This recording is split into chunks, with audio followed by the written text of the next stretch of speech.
Bienvenidos familia, gracias una vez más por compartir con nosotros en este espacio de Teología en Casa.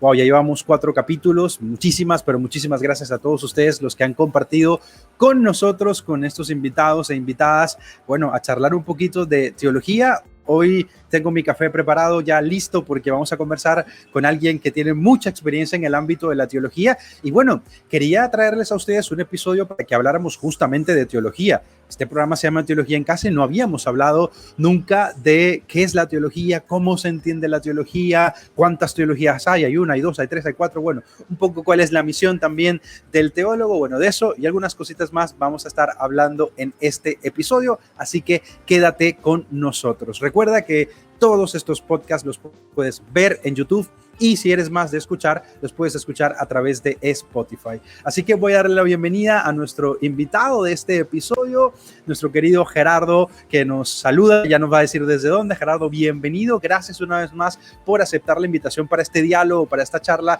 sobre diferentes temas. Y bueno, en este caso contigo vamos a hablar de teología, que no es un tema menor, pero bueno, si quieres, para empezar y entrar en materia, cuéntanos quién eres, qué haces, desde dónde te conectas con nosotros, y así iniciamos este episodio de Teología en Casa contigo. Buenas tardes, Marco. Sí, me llamo Gerardo Ramos, vivo en Buenos Aires, trabajo en la Universidad Católica Argentina, la tengo muy cerca de casa y los fines de semana colaboro en el Santuario de Luján, soy sacerdote religioso, así que tengo ese tipo de actividad pastoral que se complementa muy bien con el quehacer teológico en semana. Me dedico a dar clases, a escribir, también hago algunos videos, no con la calidad profesional de tus videos y de tu espacio online, que es de primera, evidentemente. Te agradezco muchísimo la invitación a este diálogo. Querido, gracias a ti, gracias por el apoyo desde ahí. Y yo quisiera empezar esta conversa, pero para que nos cuentes un poquito como de tu vida personal. Cuéntanos cómo nace en ti esta vocación que tienes a la vida religiosa y luego cómo te vas decantando por el tema de la teología, si fue algo, digamos así, que salió porque sí, o te lo mandó algún superior, algún hermano, alguien de tu comunidad. Bueno, en fin, ¿cómo nace la vocación en ti? Si nos quieres contar algo brevemente, y luego cómo pasas de esta vocación de la vida religiosa a la vocación del teólogo, del profesor de teología. Cuéntanos un poco de esto. En realidad es una sola vocación, es una vocación sapiencial, teologal, de búsqueda, de reflexión, de tratar de pensar las cosas en la vida, de buscar bucear profundo en las cosas que nos van tocando vivir, que me fueron tocando vivir, de irle encontrando sentido a la luz de la fe, es decir, la fe de algún modo se va como inscribiendo dentro de mi experiencia humana. Por eso es que en realidad yo no veo como muchos quiebres, sino más bien como una continuidad, un solo estilo de vida. Fue siempre el mismo estilo, ¿no? Siempre fui reflexivo de algún modo, siempre tuve ese espacio como más interior que quise como cultivar. Y bueno, en algún momento esto se fue decantando en este estilo, ¿no? Pero cuando me dedicaba plenamente a la actividad pastoral también le daba mucho espacio a todo lo que eran espacios de grupos, de reflexión, charlas, meditaciones, siempre fui de leer. Entonces, de algún modo sale como muy connaturalmente, ¿no? No lo veo como algo posterior o añadido a la vida, sino algo profundamente inscrito en mi forma, diríamos, de ejercer el ministerio pastoral. En el mismo Santuario de Luján, yo lo que hago, además de celebrar evidentemente las misas y predicar, que es un contexto muy lindo para la predicación, con los peregrinos en medio del pueblo de Dios en camino, es confesar, pero también en las confesiones hay muchos diálogos así como de mucha hondura, ¿no? De esas conversaciones que no se dan todos los días, y bueno, es algo que disfruto mucho. Por ejemplo, este estilo de diálogo ahora aquí, lo mismo. Lo que no me gusta tanto es encargarme de cosas prácticas, eso sí. Por ejemplo, no sería bueno para la administración. Bueno, agradecemos que lo digas con sinceridad, que de eso necesitamos mucho también en la iglesia, hermano. Bueno, entremos en materia que nos has contado y pues un poco vislumbrado que para ti esta vocación ha formado parte de un solo movimiento sapiencial, lo cual me parece muy, muy bonito como lo dices.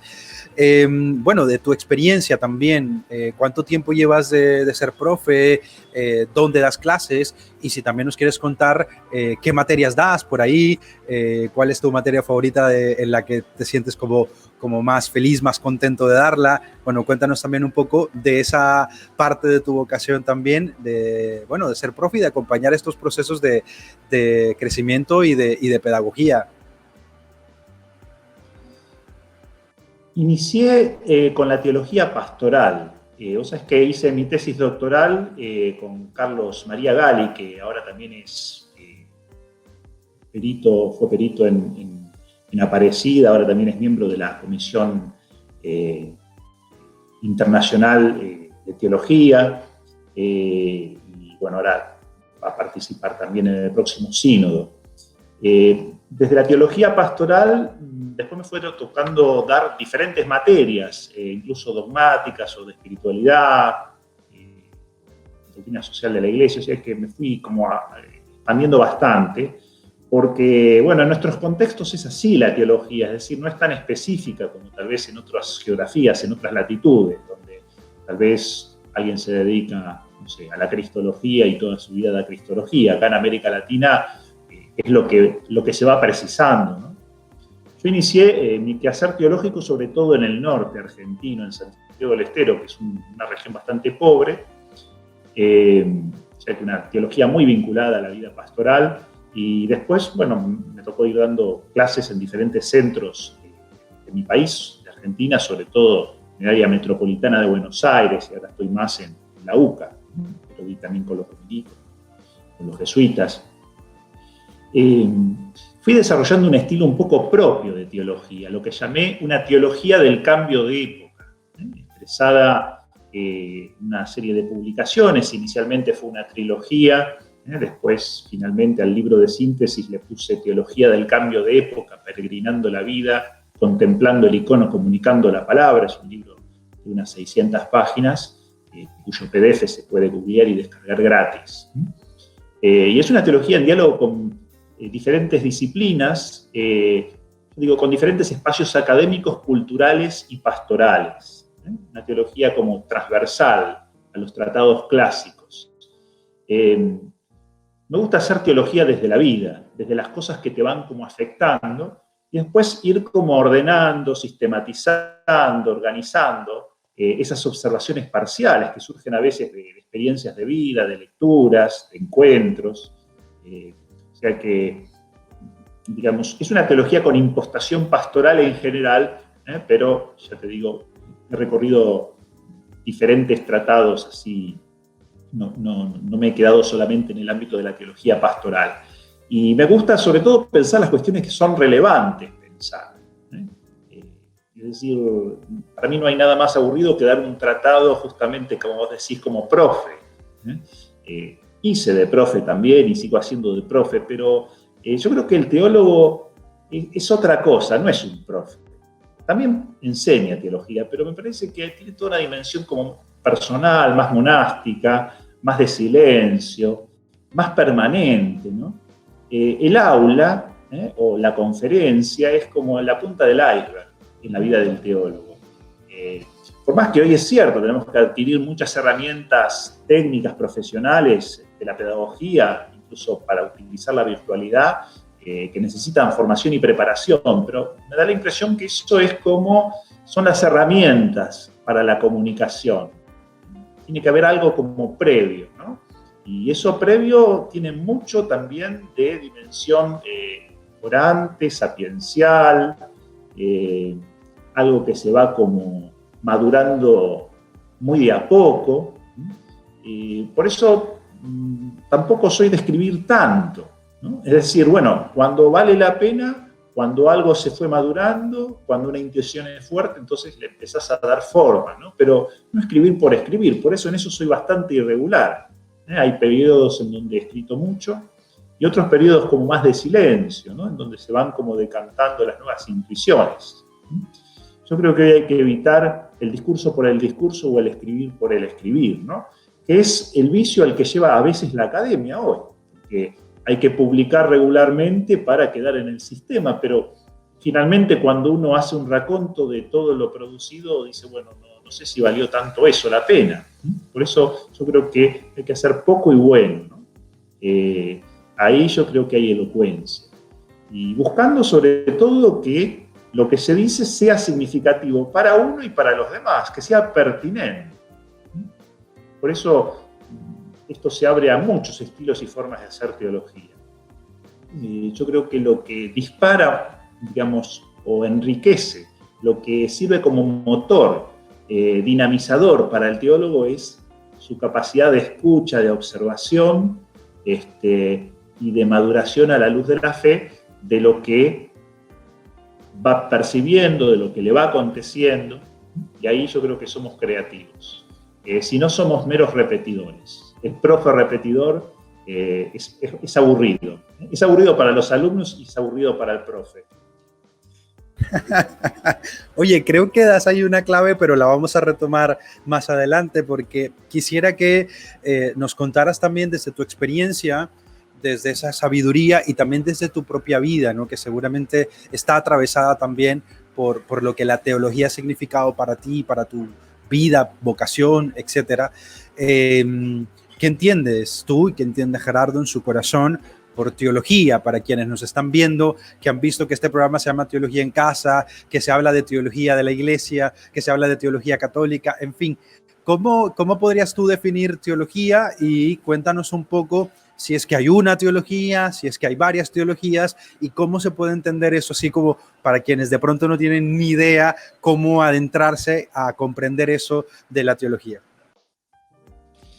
La teología siempre presupone la fe. Clásicamente se la define como un acto segundo de la fe.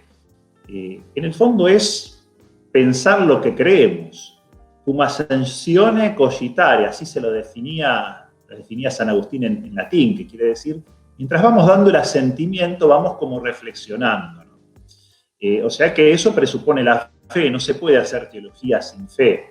En realidad es algo como un sucedáneo de la teología. El que se dedica a estudiar textos, por ejemplo, patrísticos, pero no es creyente, bueno, entiende hasta por ahí nomás de qué se está hablando.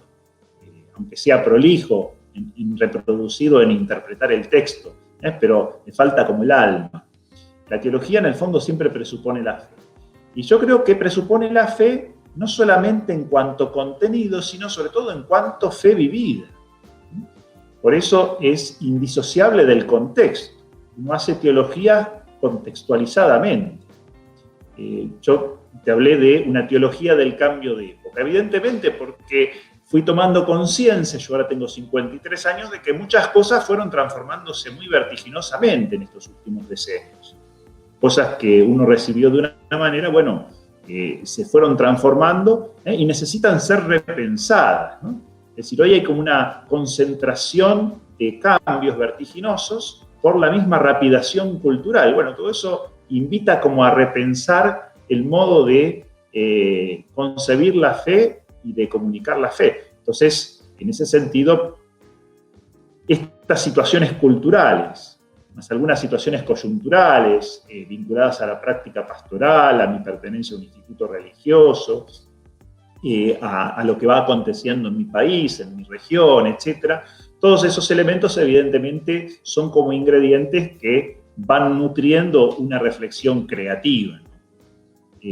Por eso no hay una sola teología, hay muchas teologías. Yo diría hay tantas teologías como personas creyentes que se ponen a reflexionar la fe. Por más que después pedagógicamente uno pueda hacer algún tipo de clasificaciones de estilos teológicos, pero me parece que eso es como posterior. En sentido amplio, todo discípulo misionero, todo bautizado que reflexiona su fe es teólogo, aunque no lo haga profesionalmente. Algunos lo hacemos profesionalmente, incluso vivimos de la teología, ¿no es cierto? Somos docentes, damos clases en la universidad, pero el sentido más pleno de la teología viene asociado, digamos, a todo creyente que de algún modo quiera como comprender aquello que cree. Una exigencia intrínseca de la fe, tratar de entender. Es la pregunta de María, ¿no es cierto? ¿Cómo será esto si no conozco varón? ¿O por qué nos has hecho esto, ¿no es cierto? Cuando Jesús se pierde en el templo. Es decir, es la creyente que de algún modo toma la palabra para preguntarse y para preguntar, ¿no? Para dar un asentimiento de fe más pleno, más autoimplicativo, más totalizado. Tú me estás queriendo decir, a ver si no hago una mala interpretación, tú me estás queriendo decir, querido Gerardo, que casi que esto es vamos a ponerlo en estos términos, una invitación, una obligación de parte de todo creyente, es decir, nadie puede decirse creyente si no se hace preguntas sobre su fe, o sea, alguien no puede ser creyente si es que no tiene dudas en su vida, en su forma de entender a Jesús. Teología significa que la fe implica una fuerte dosis de preguntas y de búsquedas. Dime, por favor, si te entendí bien. Es que la fe surge de las preguntas, justamente. Yo creo que el paso a la fe lo damos justamente cuando humanamente también nos hacemos preguntas. Es decir, Dios no le responde a nadie que no se haga preguntas, ¿no? En eso es muy, muy pedagógico. Dios sabe que no tiene sentido, tirar perlas a los chanchos, por decirlo así. Es decir, primero tiene que surgir la pregunta, ¿no? Y yo creo que es muy sano la duda, la pregunta, la búsqueda. Por eso hay como un cierto conformismo fideísta, que simplemente adhiere a una doctrina, ¿no es cierto? Pero que hace que la fe sea como el agua sobre el pescuezo del pato, es decir, no impregna su vida. Es decir, la fe realmente nos pone en camino, con todas las vicisitudes del camino, con todo lo que eso comporta también de dramatismo, ¿no es cierto? Y yo creo que es en esa pasionalidad teológica, ¿no es cierto?, que surge la palabra, ¿no es cierto? Es decir, la palabra teológica o la palabra de fe va madurando en ese contexto, a la luz del Espíritu que nos acompaña. Es muy interesante ver, cuando uno mira el texto de Lucas 4, Jesús en el desierto, dice el texto que es conducido por el Espíritu Santo para ser tentado. Y la palabra tentación contiene la misma palabra que experiencia, peiro, en griego. Prueba, tentación, experiencia van juntas. Es decir, en el fondo la experiencia es lo que surge de la prueba. Y yo creo que la fe justamente se va como consolidando en las búsquedas, en las tribulaciones, en la noche oscura, para usar una expresión clásica, ¿no es cierto?, de la mística carmelitana. La noche oscura es como el mejor crisol de la fe. Es decir, donde sale purificada la fe. Entonces a mí me da la impresión de que a veces evitamos hacernos preguntas, ¿no? Decimos, no, porque eso es una tentación, ¿no es cierto? No hay que cuestionarse la fe. Al contrario, yo diría, todas las preguntas tienen que entrar dentro de la fe justamente para que esa fe sea sólida, sea genuina. Si no, es un fideísmo como muy superficial, muy precario, que no resiste las vicisitudes y los encontronazos de la vida. Al contrario, las dificultades son las que más tienen que nutrir la creatividad teológica. Y yo te digo una cosa, Marco, te confieso una cosa. Generalmente todo lo que yo escribí, artículos, libros, incluso videos, etcétera, todo surgió porque algo no me cerraba.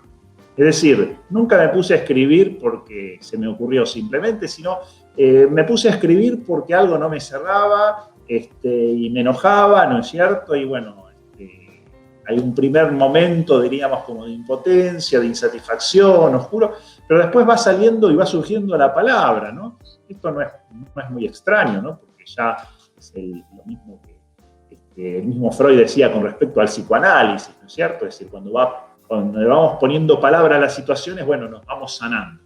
Pero desde una perspectiva creyente, en la medida que le vamos poniendo palabra a las situaciones humanas que vamos viviendo, vamos creciendo como creyentes y vamos madurando en la fe. Por eso es que la fe, pensada así, va a ser siempre una palabra original. El teólogo que piensa así siempre va a ser original, va a decir algo diferente, porque va a hablar desde su propia experiencia de vida a la luz de la fe. Oye, esto que dices me parece espectacular y hace un momento decías, y lo acabas de decir aquí cerrando la respuesta, y es el tema de la tentación que tenemos los que nos dedicamos a la teología, tanto de manera académica en universidades o de manera un poco más pastoral, si se quiere, en centros de formación para laicos y demás, es el tema de repetir, ¿no? De volvernos una repetidora. Ahora, esto me lleva a pensar, y me gustaría que nos dieras alguna luz en este sentido. Eso quiere decir que la teología de la Iglesia ha venido evolucionando con el tiempo.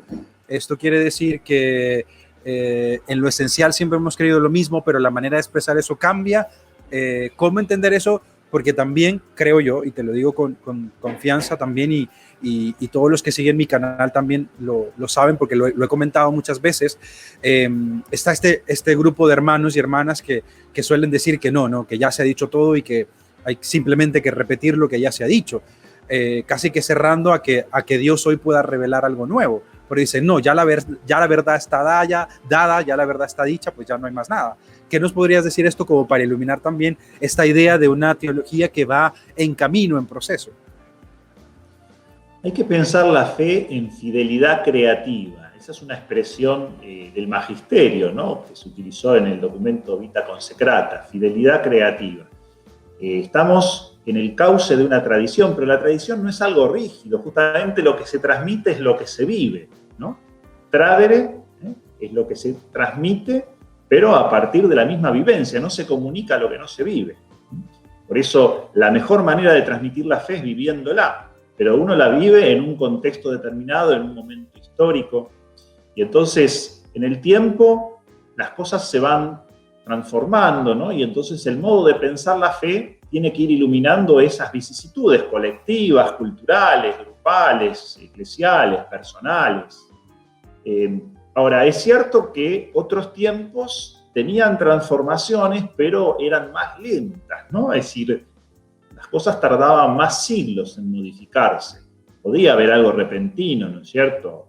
No sé, la peste bubónica, la peste negra, o el descubrimiento de América, algunos eventos que marcaron una época muy fuertemente, ¿no es cierto? Pero igualmente eran procesos más lentos.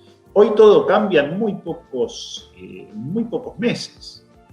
Entonces, en ese sentido, tenemos una mayor conciencia de la historicidad. Un momento muy decisivo para esto fue el Concilio Vaticano II y, en particular, la Constitución Pastoral Gaudium et Spes.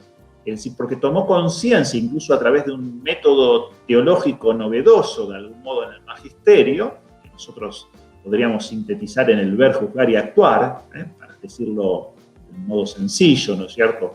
Ya Juan XXIII lo había anticipado, pero bueno, se consagró de algún modo con Gaudium et Spes, una constitución conciliar, ¿no es cierto?, con un peso magisterial importante, y que reflexionó a la luz de los signos de los tiempos, la fe de la Iglesia y las diferentes preocupaciones del hombre.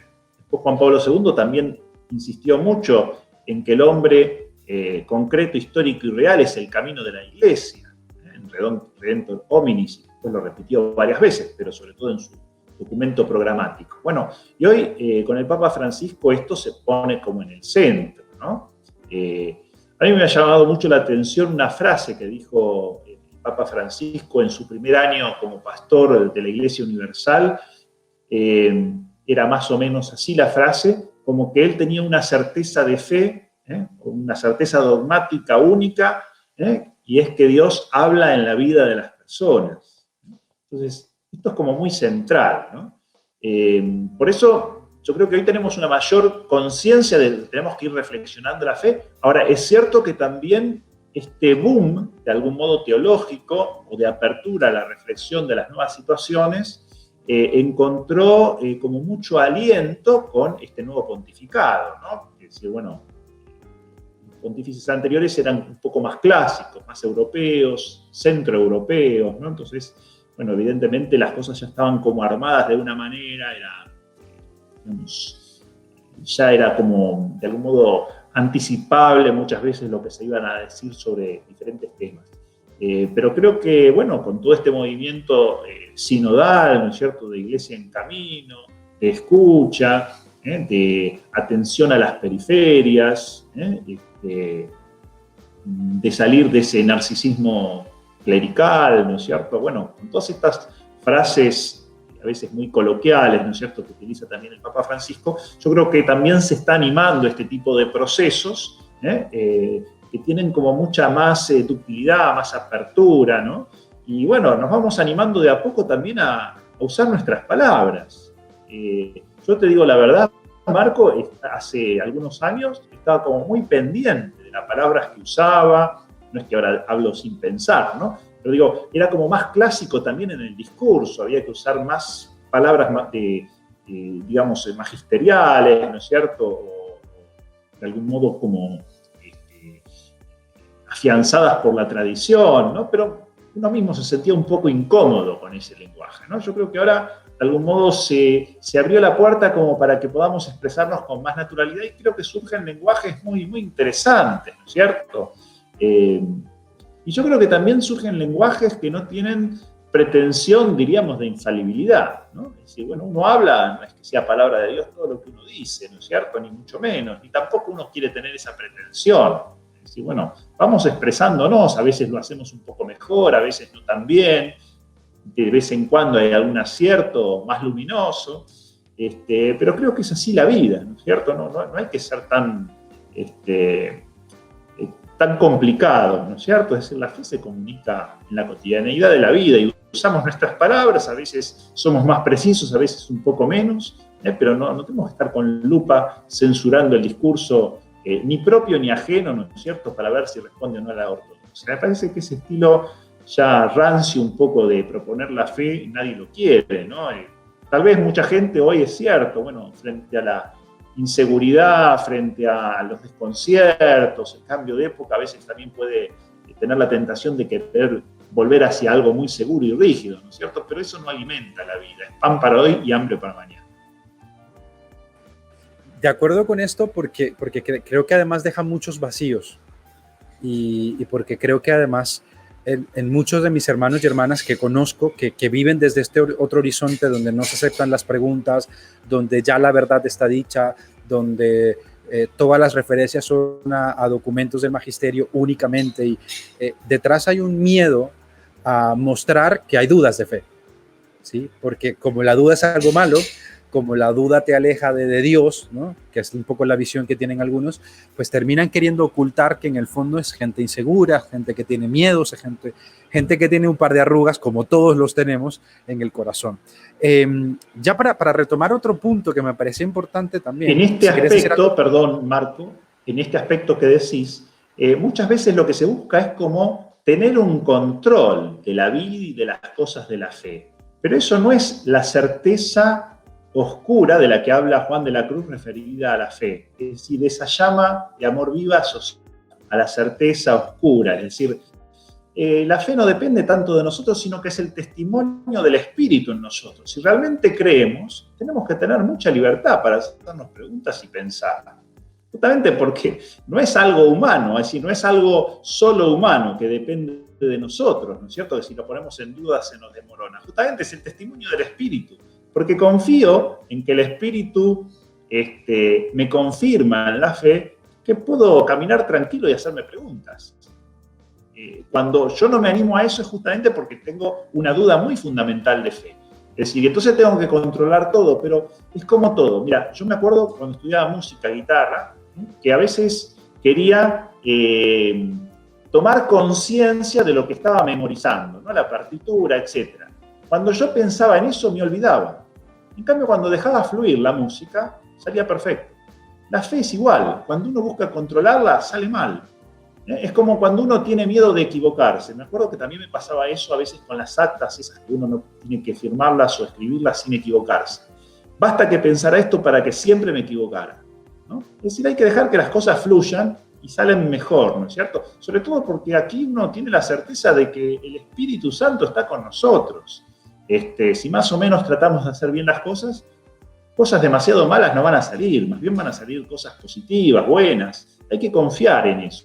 Yo creo que a veces hemos estado afectados, sobre todo la tradición cristiana occidental, por esta idea del pecado que nos llevó a una cierta baja autoestima, a subrayar mucho las consecuencias del pecado original, ¿no? Y entonces a tener dudas de todo, ¿no? Es decir, de no animarnos, de no confiar. Yo creo que hay que confiar en que el Espíritu nos ha transfigurado, que somos hijos de Dios, que somos templos del Espíritu, y entonces, de algún modo, dejar fluir esa presencia divina en cada uno de nosotros. De acuerdo, de acuerdo. Iba a decir que Francisco en Evangelii Gaudium, que es el documento para hablar de su modelo, ¿no? De su ruta de gobierno como pastor de la Iglesia Universal, repite muchísimas veces el tema del amor salvífico y nos dice que eso es lo esencial. Y cuando yo leo eso, me cuestiono, yo el primero, por supuesto, pero también cuestiono, voy haciendo memoria de lo que yo he recibido en la parroquia donde hacía vida hace unos años y digo, pero es que se acentúan tantas otras cosas. Imagínate que para yo poder llegar al sacramento de la confirmación tenía que aprenderme el credo largo, como le llaman acá, y decirlo frente a mi profe para poder, pero de experiencia, de experiencia de amor salvífico, eso nada. Entonces creo que hay la teología también, y sobre todo esta que tiene un acento pastoral, ¿no? La teología pastoral que le llaman, o de la praxis, tiene que también apoyar un poco en ese tema, porque es que nuestra forma de compartir la fe y desde la teología pastoral, como lo mencionabas tú, muchas veces no es desde la experiencia, no es desde la vida, sino desde el manual que saca la arquidiócesis, que sacó hace 10 años, y ese mismo repítelo 20,000 veces. Y digo, ¿cómo caemos en esa tentación frecuentemente, ¿no?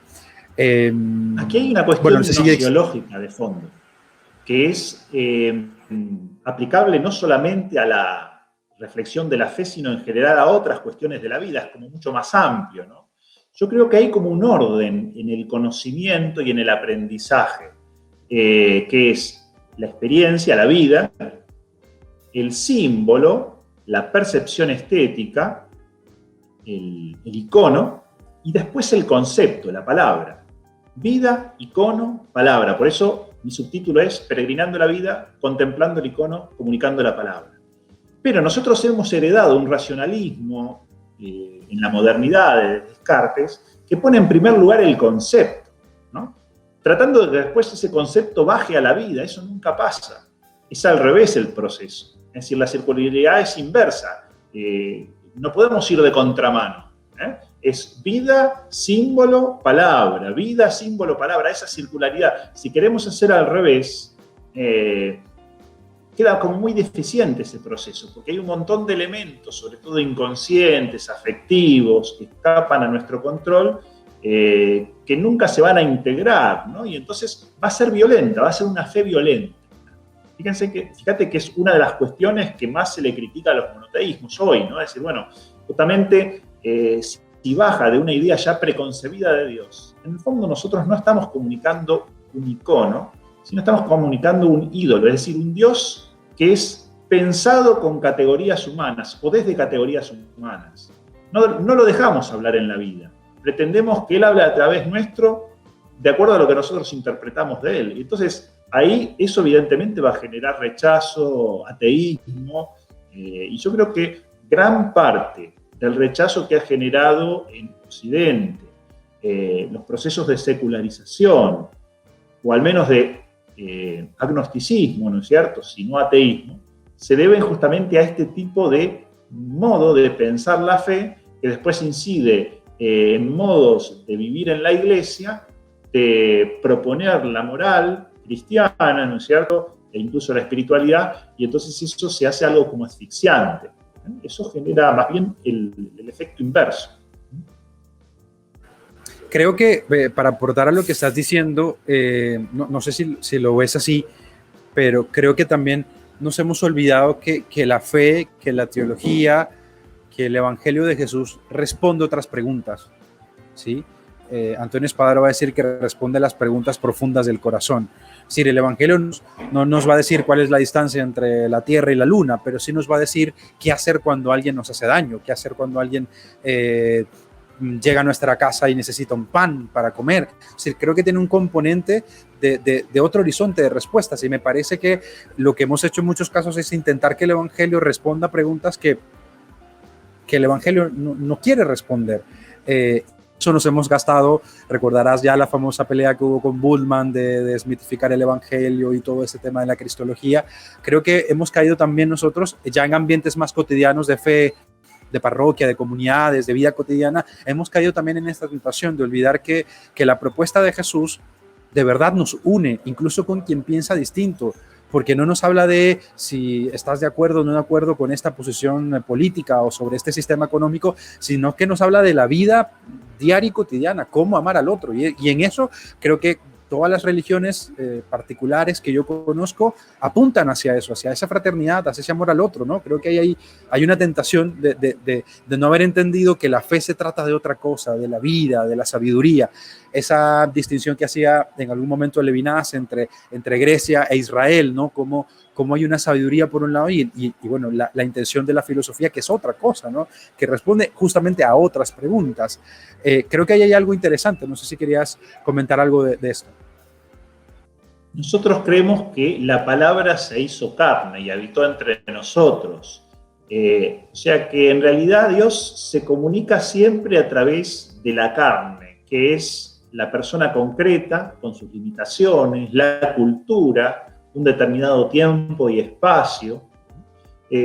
Cuando nosotros tratamos de abstraer esa palabra y separarla de todo contexto, la convertimos en ideología, es gnosticismo en sentido técnico.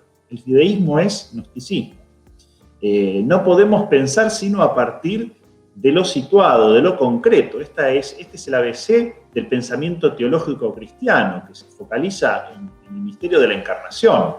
Entonces, cuando tratamos de desvincular la reflexión de la vida, de las situaciones que nos interpelan, del Jesús histórico, ¿no es cierto? Nos queremos quedar simplemente con el Cristo de la fe, como decías en referencia a Bultmann.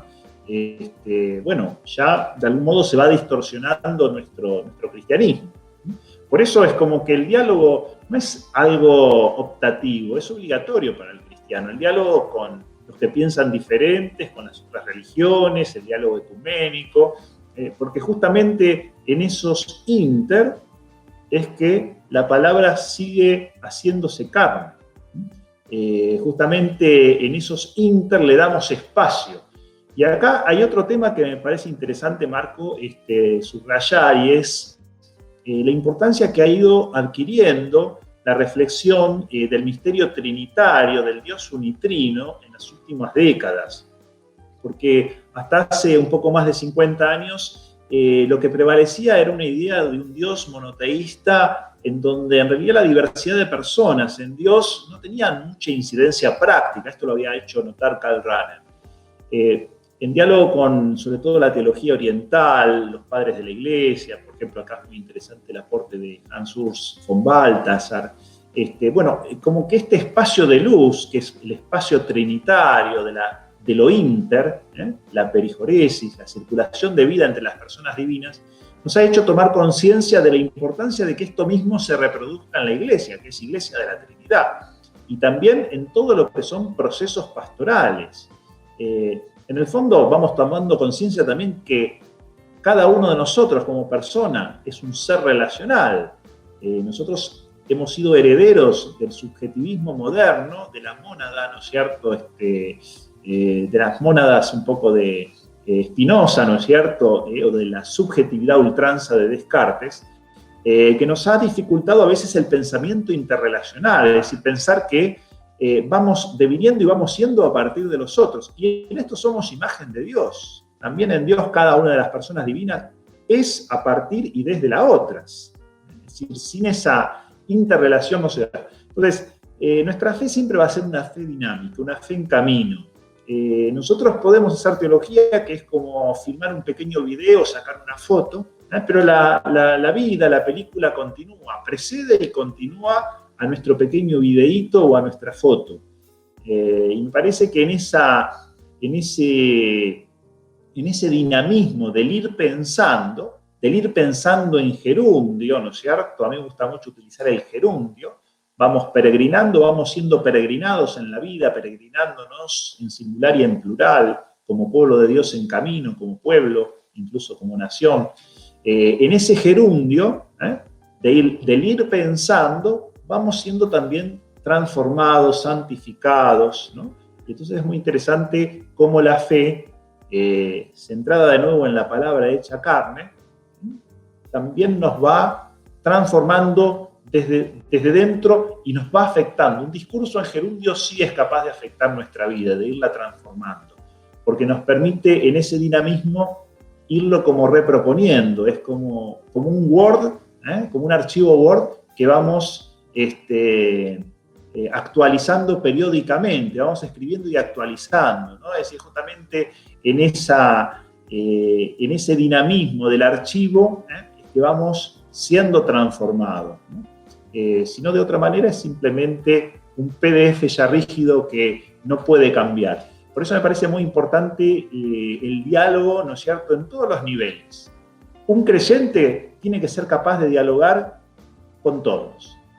Si hay algo o alguien con lo que no somos capaces de dialogar, tenemos que preguntarnos qué nos está pasando, porque posiblemente ahí tengamos como un gran llamado de Dios a crecer, que estamos no queriendo ver. Esto del diálogo es súper importante. Creo que hemos pecado en muchos espacios de soberbia, ¿no? Hemos olvidado eso que no es del concilio, que viene incluso desde los padres de la iglesia y desde Jesús de Nazaret, por supuesto, de alegrarnos cuando encontramos fe en otras personas que no creen como nosotros o que no miran la vida como nosotros o que ni siquiera creen, ¿no? Es como alegrarse como Jesús se alegraba de encontrar fe, de encontrar humanidad, de encontrar luz, bondad, amor en la vida de tantos otros, ¿no? Eso me parece como muy importante decirlo. Bueno, llegados a este punto, porque el tiempo va volando y tengo algunas preguntas más que me gustaría hacerte, una de estas preguntas que había pensado es tú, en tu experiencia, para quienes nos están viendo y quienes comparten este espacio con nosotros, quienes lo escuchan por Spotify y quienes van a hacerse eco de esta conversación, ¿cuáles crees tú que son las claves o las preguntas que alguien debería responderse si quisiera ser teólogo, si quisiera dedicarse a la teología, ya desde este punto un poco más profesional, como lo decías al principio?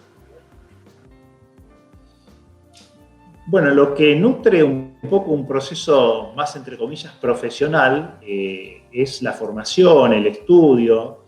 Cuantas más herramientas y disciplinas se puedan ir manejando, disciplinas afines, mejor, ¿no? Es decir, cuando uno va teniendo un conocimiento un poco más formado, más así fundado, ¿no?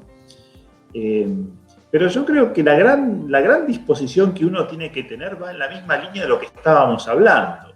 Es decir, cómo vamos siendo capaces de integrar todo lo que va apareciendo en el camino de la vida, en este mundo. Si la palabra se hizo carne, el mundo es templo de Dios, y entonces a través de todo y de todos Dios nos habla. Justamente el oído cristiano, la escucha eclesial, la escucha pastoral, es capaz de discernir las huellas de Dios, las semillas del verbo, ¿no es cierto?, en cada cosa. Lo que vos decías, ¿no es cierto?, esta capacidad de alegrarse porque todo lo que de cierto se dice o de verdadero nos dice, se dice, de algún modo nos pertenece. Este es un pensamiento patrístico también de los primeros tiempos, de San Justino. La idea de que si nos dejamos asombrar, a partir de todas las cosas se puede hacer teología. Por supuesto, después si tenemos más herramientas, sobre todo de pensamiento especulativo, por ejemplo, una cierta formación filosófica, ¿no es cierto?, de fondo, bueno, vamos a tener más herramientas para poder integrar de un modo más satisfactorio, más elegante incluso, lo que vamos encontrando por el camino en una obra original, ¿no? Yo creo que la teología es como un mosaico.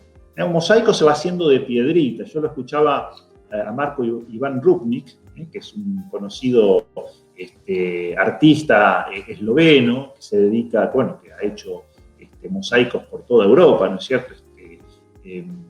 Y una de las grandes cosas a lo que él le dedica mucho tiempo es al buscar las piedras, las piedritas, ¿no? Bueno, yo creo que las piedritas esas que van formando después un mosaico, es una expresión teológica, pasando de la imagen artística al libro del artículo, lo que va como construyendo ese discurso son esas piedritas que son justamente lo que uno va encontrando en la propia geografía. Él buscaba las piedritas en Europa. No, uno tiene que buscar las piedritas en las personas, en las expresiones artístico-culturales, el cine, la música, las experiencias pastorales, las vivencias de las personas, los diálogos, lo que va viviendo, lo que le va pasando. Todo eso se van convirtiendo como en piedritas de un mosaico. Todas esas piedritas del zapato, ¿no es cierto? En el zapato son en realidad las piedritas aptas para un buen mosaico, para una buena obra de teología. Y entonces yo creo que cuanta más herramientas tengamos para interpretarlas, ensamblarlas creativamente, ¿no es cierto? Cuanto más herramientas también especulativas tengamos para que esto pueda formar un diseño de totalidad, bueno, mejor teología vamos a hacer. Yo no haría una separación tan tajante entre lo que es la teología no académica y de la teología académica, ¿no es cierto? Es decir, a veces se le da ese cliché de algo de académico científico, en todas las áreas pasa eso, pero hoy está claro que eso es bastante discutible, ¿no? Es decir, es un prestigio que muchas veces tiene un sello económico, ¿no es cierto? Hay alguien que legitima un hallazgo como científico y otro lo toma simplemente como una sabiduría popular, ¿no es cierto? Pero a veces esos límites no son tan claros. Yo creo que lo que sí es cierto es que necesitamos siempre ahondar, profundizar, ser rigurosos, ser honestos con nosotros mismos en este tipo de procesos de búsquedas, y no repetirnos, ¿no? Es decir, siempre va a tener algo de artesanal la teología, que tiene que ser como un camino propio, ¿no es cierto? Y entonces tiene algo de obra de arte también la teología hecha así. Qué interesante, algo de artesanal, eso me pareció muy chévere, cómo lo expresas, me quedo con eso. Otra pregunta que tenía va de este horizonte entre la iglesia y la teología. Hay varios autores, ¿no? Castillo, por ejemplo, que hablan de esta idea de que la teología por mucho tiempo ha ido por un lado, mientras la iglesia ha avanzado un poco más lento, ¿no? ¿Ves alguna disputa hoy entre los teólogos y las teólogas versus iglesia? Me refiero justamente a jerarquía. Sabemos que hubo algunos encuentros después del Concilio Vaticano II, con Juan Pablo II, luego con Benedicto XVI. ¿Tú hoy crees que esto persiste? ¿Cuál es tu mirada sobre este tema entre pues, la dinámica de la iglesia y la dinámica de los teólogos y teólogas que bueno, van casi siempre como en un primer batallón y luego viene detrás muchas veces la iglesia? ¿Cómo lo percibes tú también desde tu experiencia de alguien que está dentro, también desde el servicio pastoral y ministerial? Sabes que en los tiempos patrísticos estas cosas iban siempre juntas, ¿no? Porque los teólogos eran obispos, que muchas veces eran mártires, o sea, tenían que ser testigos de la fe, entonces esto iba como muy unido, ¿no? El pensar la fe o hacer teología incluso a partir de las vicisitudes que se iban dando. Muchas veces eran homilías o pequeños trataditos que se armaban en base a una necesidad concreta, entonces no había esa separación. Pero después de la conversión de Constantino y sobre todo cuando se va afianzando la Edad Media, la teología empieza como a separarse, es decir, por un lado está un estilo teológico más monástico que se va a ir haciendo en los monasterios y que va a tener una vinculación con la espiritualidad bastante significativa, pero para los monjes. Ya los laicos van quedando afuera de eso. Y después también a medida que se van desplegando las escuelas catedralicias y posteriormente las universidades, se va haciendo también un tipo de teología como más académica, más especulativa y mucho más separada o en paralelo con la vida concreta y real de la Iglesia. Eso transcurrió así durante muchos siglos. En realidad, el llamado a un nuevo diálogo es típico del siglo XX, con el redescubrimiento del valor de la persona y de la historia, y entonces con el Concilio Vaticano II como crisol un poco de esta búsqueda. Sigue habiendo situaciones que van como en paralelo, porque la academia tiene su propia lógica, sus propios mecanismos de acreditación, sobre todo en países centrales. El investigador se dedica a una teología de escritorio, lo que critica el Papa Francisco muy claramente, ¿no es cierto?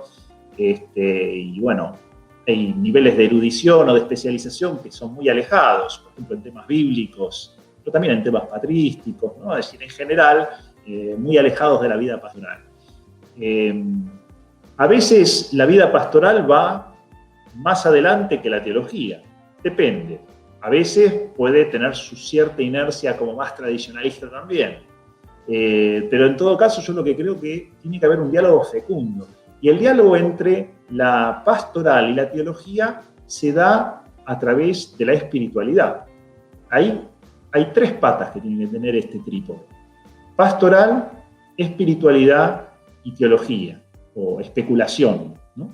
Que si una teología va a ser realmente buena si dialoga con la pata pastoral y si dialoga con la pata espiritual, de espiritualidad. Son como tres dimensiones que hay que pensarlas como en simultáneo. Teología y santidad tienen que ir juntos. Es un título de un ensayo muy conocido de Hans-Urs von Balthasar, Teología y Santidad. Pero también pastoral, eso también habría que añadirlo. Son como los colores primarios para una buena teología.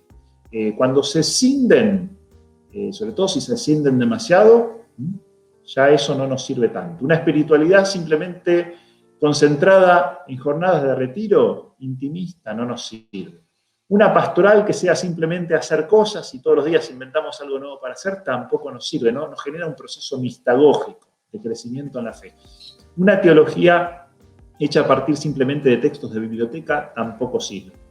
Son tres niveles que tienen que dialogar, como lo hicieron en el tiempo patrístico, con la diferencia que hoy tenemos, bueno, un montón de disciplinas en una era postcrítica, ¿no es cierto? Tenemos muchos otros saberes y disciplinas que tenemos que ir integrando y que enriquecen ese discurso y lo hacen como mucho más bello también, mucho más movilizador. Detrás de esto de la pastoral, de la espiritualidad y de la teología están los trascendentales del ser. Detrás de la pastoral está el bien, el bonum. Detrás de la espiritualidad está el pulcrum, la belleza. Y detrás de la teología está el verum, la verdad. Verdad, bondad y belleza son trascendentales del ser, tienen que ir juntos en teología. Cuando nos falta uno ya nos va quedando una teología descolorida porque nos falta un color primario. Esto estaba increíble, de verdad, buenísima.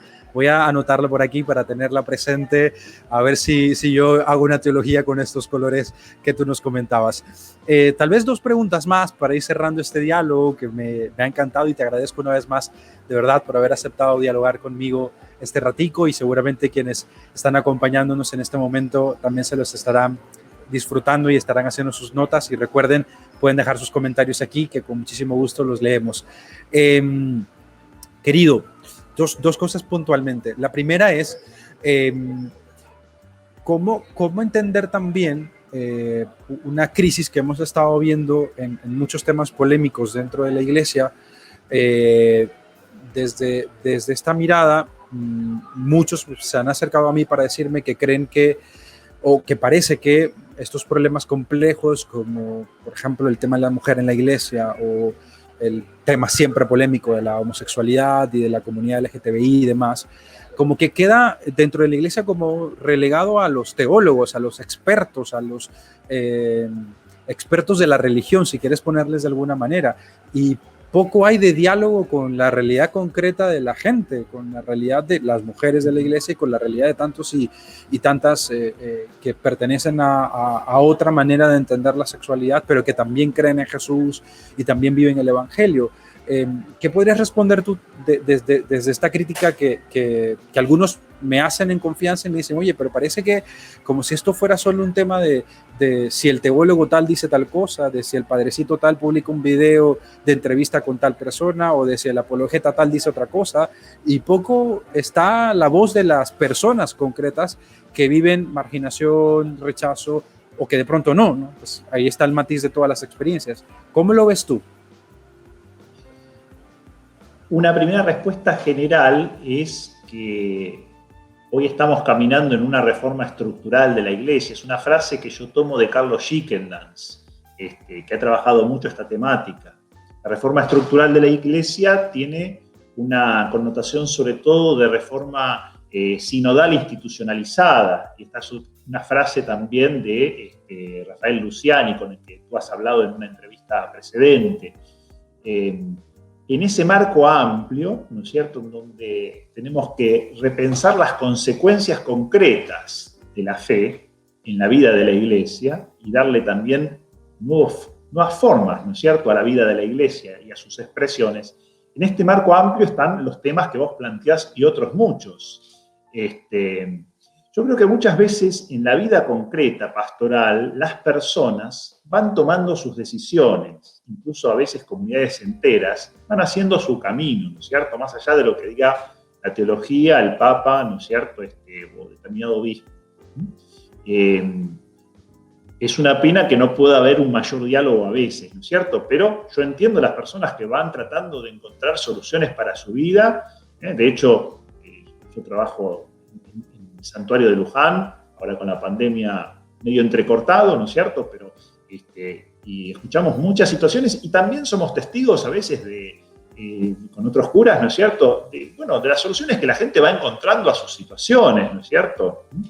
Y se trata de acompañar de la mejor manera posible cada situación. Yo creo que hay que salir de esta idea a veces un poco doctrinaria, en donde las personas entran en categorías ya clasificadas, ¿no es cierto? Es decir, cada vida es única, cada persona es única. Y lo importante es que la Iglesia acompañe esa situación única de esta persona, ¿no es cierto? De la mejor manera posible y como el Espíritu te vaya inspirando. Acompañar sobre todo la autenticidad de la persona, que pueda ser fiel a lo mejor de sí misma, a lo que el Espíritu le ha ido diciendo, a lo mejor un poco que concibe en su conciencia también, ¿no es cierto? Ayudar a pensar, a reflexionar, pero me parece que siempre las decisiones, en última instancia, las tiene que tomar el interesado o la interesada, ¿no? Por ejemplo, este tema salió mucho con el tema de las nuevas uniones, digamos, con matrimonios ya desavenidos, que vuelven a juntarse las personas, etcétera, a convivir. Yo creo que justamente la Iglesia no es que tiene que tener respuesta para todo, tiene que animarse, sí, a acompañar a todo el mundo, pero dejar que las mismas personas vayan tomando sus decisiones, ¿no es cierto? Y, acompañar de la mejor manera posible cada situación, ¿no? Sin entrar en la casuística, ¿no es cierto? Esto es una respuesta bastante general, porque es otra forma de concebir también la vida pastoral.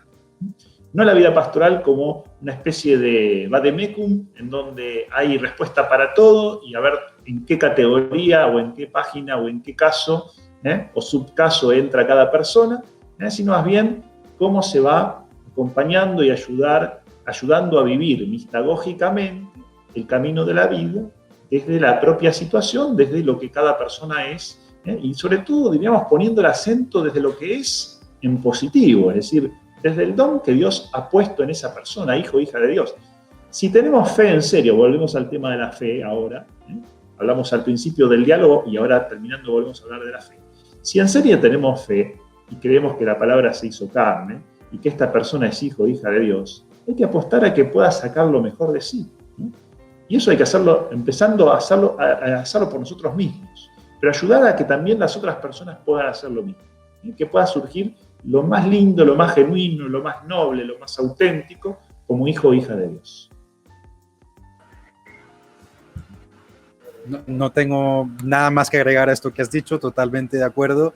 Y ahora, si quieres, para cerrar, dos cosas. Primero, ¿cómo animaríamos y cómo animarías tú también a los laicos y laicas que nos están acompañando en este espacio, que de pronto nunca se han pensado la posibilidad de servir dentro de la Iglesia como teólogos y como teólogas? ¿Cómo los animarías a pensarse esta otra posibilidad también con estos otros saberes y sabores que nos hablabas hace un momento? Y si quieres, para cerrar, regálanos algunas sugerencias literarias que quieras, te digas, mira, estos son, no sé, 3, 4 libros que tienen que leerse. Ya nos has recomendado el tuyo, que vamos a buscarlo, y también lo vamos a dejar aquí el enlace para quien quiera descargarlo. Pero bueno, algunos libros que tú digas, oye, estos son unos buenos libros para iniciarse en esto de la teología. Bien,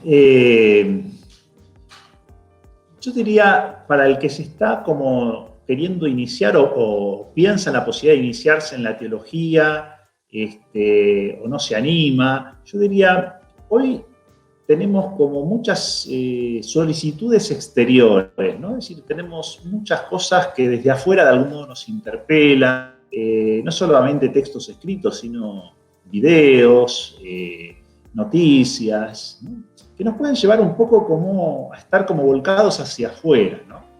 Pero yo creo que eso de algún modo nos deja como la sensación un poco de vacío a veces, ¿no? Es decir, si dialogamos, si no lo integramos, si no lo incorporamos a una síntesis propia, ¿no?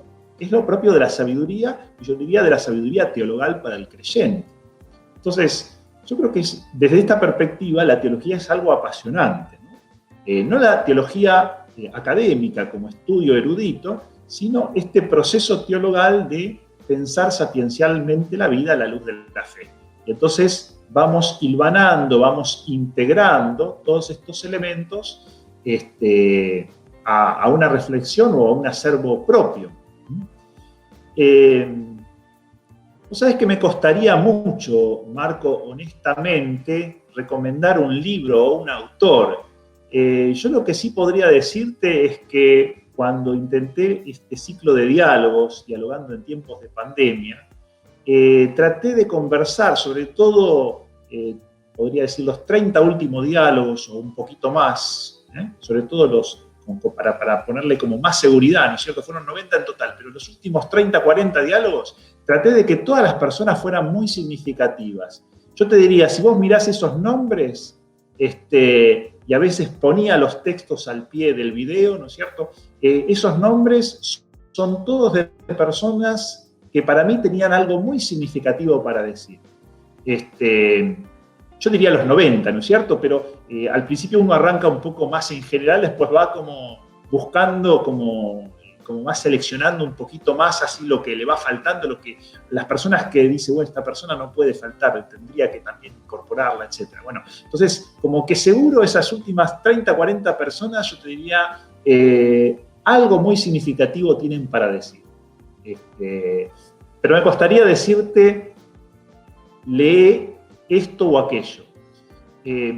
Vos nombraste Evangelii Gaudium. Yo diría, del Papa Francisco, Evangelii Gaudium es muy movilizador y creo que puede integrar muchas de estas cosas de las que estuvimos hablando. Es su documento programático. Si tuviera que decir un texto, bueno, lean Evangelii Gaudium.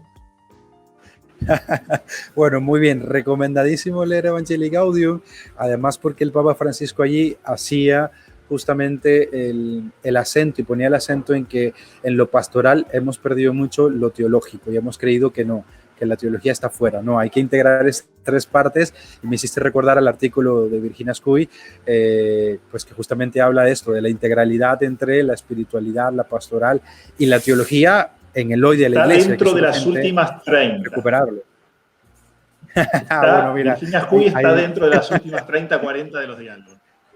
Marco, bueno, te agradezco muchísimo este estilo de entrevista, muy bueno, la verdad me sentí muy cómodo, me hiciste hablar y pensar mucho, muy interesante este estilo, ves que es una manera muy interesante de hacer teología, porque la teología que uno va pensando y reflexionando desde un interés concreto, ¿no es cierto?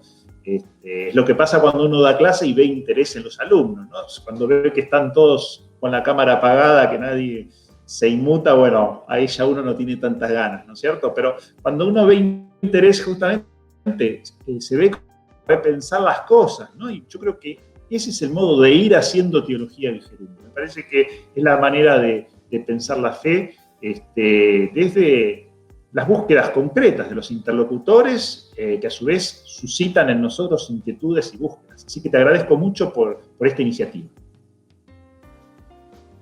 No, una vez más, gracias a ti por aceptar la invitación, gracias por estar aquí en este episodio. Yo creo que lo dejamos hasta aquí porque si no nos ponemos 2 horas más a hablar, así que quedaron algunas preguntas ahí en el tintero que luego seguramente podríamos hacer otro episodio y charlar para otro sobre video, ese tema. Para otro video.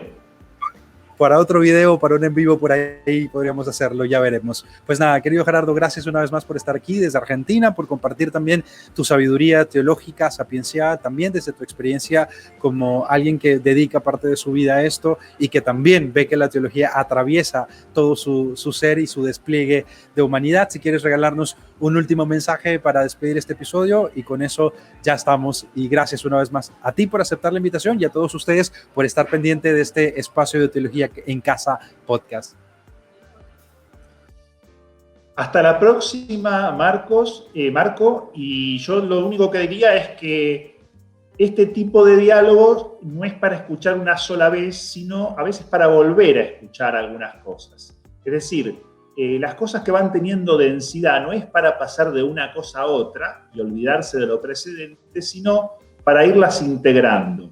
En los ejercicios ignacianos, en los ejercicios espirituales de San Ignacio, está la idea de la repetición. La repetición no es simplemente resetear lo mismo, sino es ir ahondando. Es decir, uno va profundizando en la medida que vuelve a jugar con lo mismo, como los chicos. Los niños juegan siempre con las mismas cosas y repiten los juegos hasta el cansancio. Los grandes nos cansamos muchas veces de repetir el mismo juego de los niños.